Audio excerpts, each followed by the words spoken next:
Well, the global context, I think, is a little bit worrying. We're worried about China and the lockdown and virus.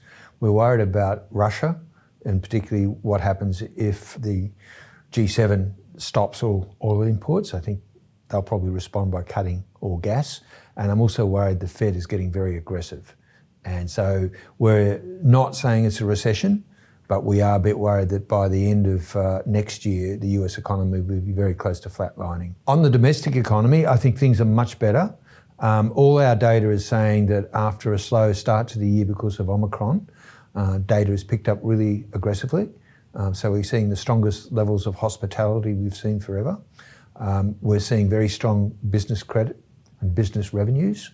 And we're also seeing in our own internal data, unemployment essentially still going down.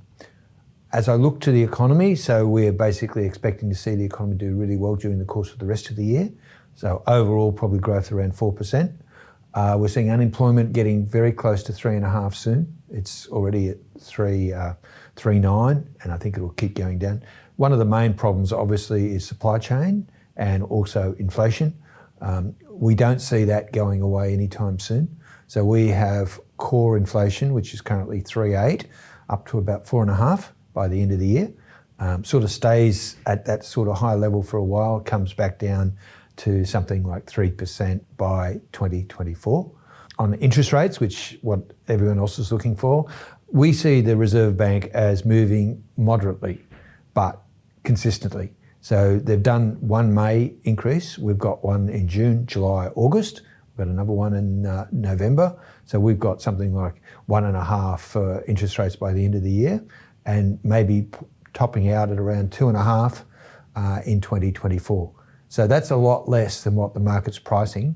And I just think you just need to be a little bit careful. But in construction, generally what we're seeing is slowing a bit. Obviously, one of the big problems is particularly if you're on fixed contracts and the input prices have gone up, and so your margins are getting crunched. But we haven't yet seen really any sign of stress in our book. And so I think the outlook for Australia looks pretty good.